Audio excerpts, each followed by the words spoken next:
People of Reddit, what stupid rule at your work/school backfired beautifully? I was working as a medical assistant at a private practice medical clinic. Our clinic manager wouldn't allow the new receptionist to drive to the bank to deposit cash. Made her walk carrying the money bag so that she couldn't drive away with the money. Bizarre. I know. That went on for a few weeks. Then the receptionist was mugged and over 1,000 in cash was stolen. She was allowed to drive after that. My boss started putting all staff required to start 15 minutes earlier than indicated on the roster. I started keeping track of my unpaid overtime and stung her for 3 paid days off. That's not required anymore. I worked for a company that did that. One lawsuit later, they don't do it anymore and owed a lot of us back pay. Back in the early zeros, my high school implemented a policy that you had to wear your ID tag at all times. If you didn't have it on, you were sent home. So many students lost their ID tag to go grab food or skip a class. We were the only graduating class to wear them all 4 years. The policy ended soon after. I worked at Starbucks for like 5 years before and during undergrad, and at one point our district manager thought it was a good idea to implement a just say yes policy, where we literally weren't allowed to tell the customer no. Lasted for about 3 months, and in that 3 months our unaccounted product and waste went up over 300% because when the POS didn't have a way to punch in a customer request, we had to just do it anyways. We also got complaints from stores in surrounding districts because they had angry customers who were requesting things that were against local food service code and told them that we did it for them at our store. I knew exactly how that policy was going to play out, and I just laughed every time management was freaking out about the problems it was causing. Give me all the money in the cash register and make me a free iced coffee. Yes.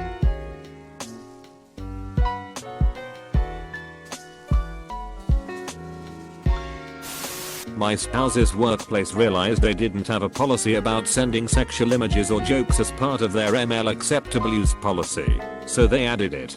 Except they made it a firing offense to send or receive sexual content. I think the intent was to stop people from subscribing to such content. They also said that your access would be immediately revoked until a determination was made.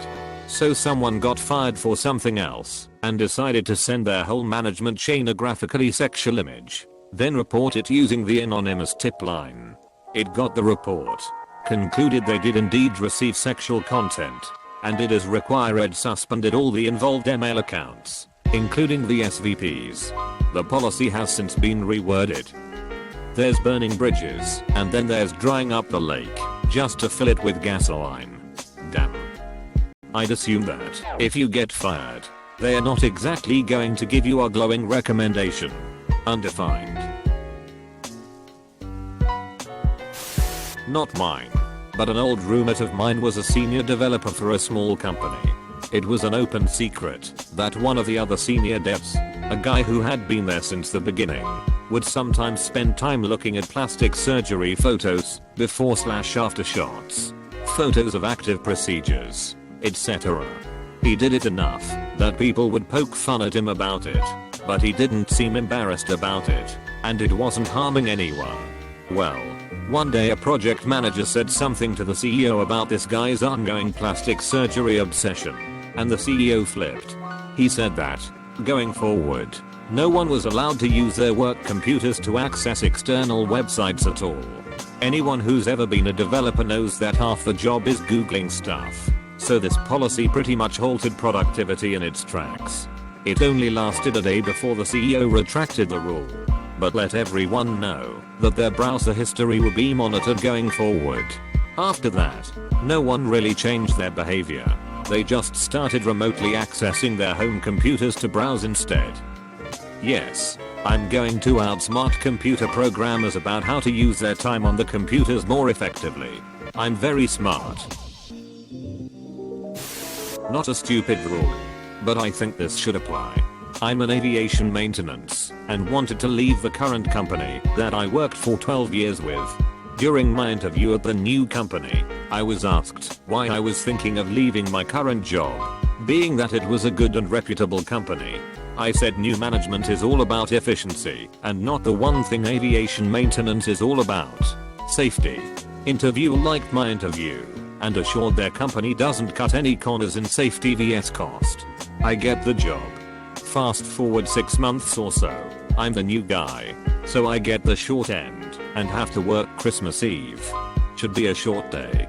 Boss's plane is coming in from Cabo to drop off chartered passengers, fill up on fuel, and take him and family to their vacation home in Aspen. Plane arrives, and as I'm doing my post-flight walk around, I see a big problem that forces me to ground the plane. Boss is clearly not happy, attempts to force me to make an unapproved repair. I deny to do so, and I'm sent home. Sweet. I didn't quit. It's documented and I get to go home earlier than planned on a holiday. Someone else gets called in to do the Mickey Mouse of a repair. Everyone's happy. Plane taxis out with owner and family. Full on fuel and tries to take off. Whoops. Crappy repair failed. Huge component breaks off and goes into the inlet of the jet engine. Grenades that engine. Plane's brakes overheat trying to stop the heavy ass plane with just one engine. Some fuselage is damaged from the engine that gave out, and the plane finally comes to a stop. FAA comes in. Sweet. Who made this repair? Who accepted to take this flight? What company operates this way? So, dummy tech that tried to make the repair gets his license revoked. The boss owns the charter company, so he's fined a huge amount and is put on a probation with continuous FAA audits, and best of all, the insurance rejected his claim to the engine because it was negligence. This cost him millions, and they couldn't fire me. I got to tell the story over and over and over with a big smile on my face. This story needs to be higher up. This is like the textbook definition of refusing unsafe or unethical work and the reason why you should. Yeah, there is a time and a place to cut corners. One place I worked was so cheap they'd only buy Windex for cleaning. So that's what you mop the floor with. And the floor always looks streaky because of it. No one dies when that corner gets cut, but you cheap out on plain-s criminal. The bottom floor of my secondary school was a square that had corridor all the way around. After some incident where a kid got knocked over, they implemented a one-way system. Unfortunately, they were very strict on enforcing it. If you accidentally walked past your class, you couldn't just turn around. They seemed very proud of their new rule. Until everyone started showing up late for class because they had to do extra laps of the bottom floor. That's ridiculous. My daughter is experiencing this with COVID one-way rules.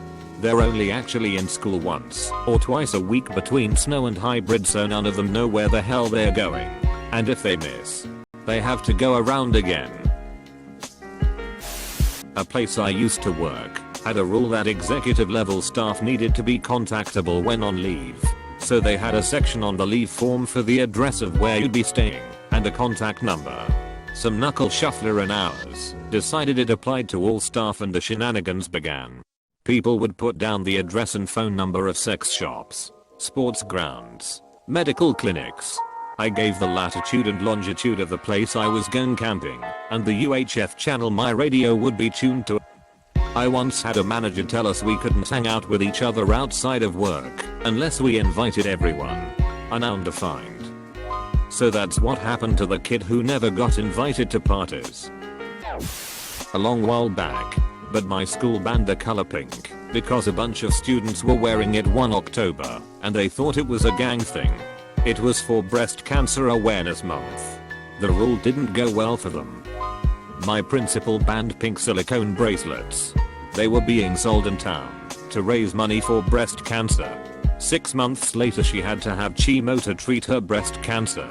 It's not really funny, but it is kind of ironic. Undefined.